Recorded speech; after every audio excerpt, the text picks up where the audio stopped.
Welcome to the Story of SnappedFingers, the most disturbing Reddit user of all time. On the first day that SnappedFingers joined Reddit, he posted an in-depth description of him having god-awful hallucinations. He described the things he saw as large, fleshly, unclothed, featureless creatures, and he claimed he would see spiders on his skin and feel them crawling on him, but they would disappear when he looked at them. He stated that he would have visuals of small children on all fours charging at him, and ever since he was a child he had demons whispering into his ears. He refused to seek medical attention or involve doctors as they treated him like a science experiment. His next post was him asking if he were to chop his finger off, could he reattach it? His post got more and more disturbing, and 20 minutes later he posted about the time he slammed a power drill into his arm. He explains that about a decade ago he was at home building a shelf with the power drill when an unexplained black mass occupied his left arm and he could see into it in peripheral vision. The mass started spreading from his arm to his face, so to combat it he stuck the power drill into the mass, and the hallucination disappeared when he struck his arm, and he went to the hospital to treat the wound but never cared to tell the doctors about his mental health. People once again claimed he needed help, which he once again refuted and claimed he was totally okay, and he downplayed all the events consistently. Under the power drill post, a commenter suggested that SnappedFingers was able to see into another dimension. SnappedFingers replied, and they started talking about it on Discord. Although SnappedFingers was not immediately sold on the idea of being able to see creatures or things in another dimension, the hypothesis piqued his curiosity and he started developing deeper into it. He started giving it some serious thought and started referring to his visuals as an interdimensional merge. He claimed that late at night he would see things under the side of his bed, black abstract masses which dive underneath his bed as soon as he looks at them. In the upcoming days he posted a concerning post. He asked, "How much of your blood do interdimensional beings require to leave you alone?" This was posted in a ritualistic subreddit, and in this post he stated that he had long conversations with experts on Discord who knew about interdimensional beings who had solutions to interdimensional being problems. The experts claimed he had to give a little bit of himself to satisfy the beings he mentioned, but he was skeptical. But then he dives headfirst into interdimensional being theory. He was 100% convinced that his hallucinations were real. He then proceeded to seek help from others with experiments regarding interdimensional beings. He then proceeded to seek help from others with experiences regarding interdimensional beings. He searched for less extreme solutions at first. A few days later, he made another post seeking advice on how to rid oneself of interdimensional beings. And in this post, he is in detail explaining that he thought that what he saw was just hallucinations. However, after consulting experts on Discord, he came to realize that what he sees is 100% real and are beings from different dimensions. He asked for any methods other than the two he already knew. The first one involved hassling the local church which had banished him, and the second named Verdian's method. He claimed he was currently using Verdian's method. The method involved drinking a small glass of turpentine, mixing in some of your own blood, as well as some holy water. He said these were effective for smaller interdimensional beings, but not the larger ones. He mentioned Master G's method, which could banish larger beings, but these would come at a cost of one's limb. He was not ready to do that just yet, and he claimed he tried that method, but it landed him right in the hospital. The comments were pleading, please get some help.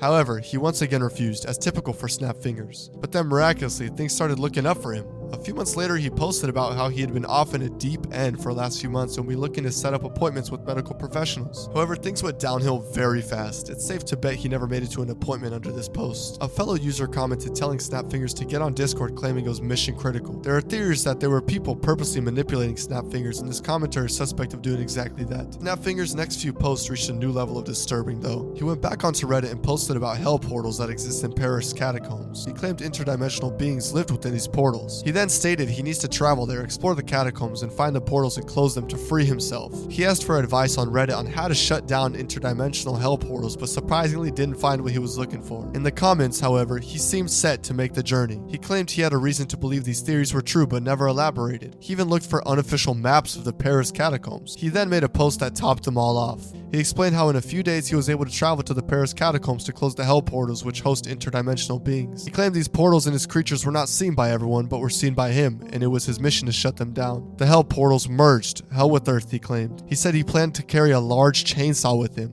This was meant to be used if he got cornered by a large interdimensional being. He would offer up a part of himself via the saw. He would go to post 2 more times, one about how to cure himself of being possessed. His last post sadly detailed he did not have the funds required to make all the trips to the Paris catacombs. He's never posted since.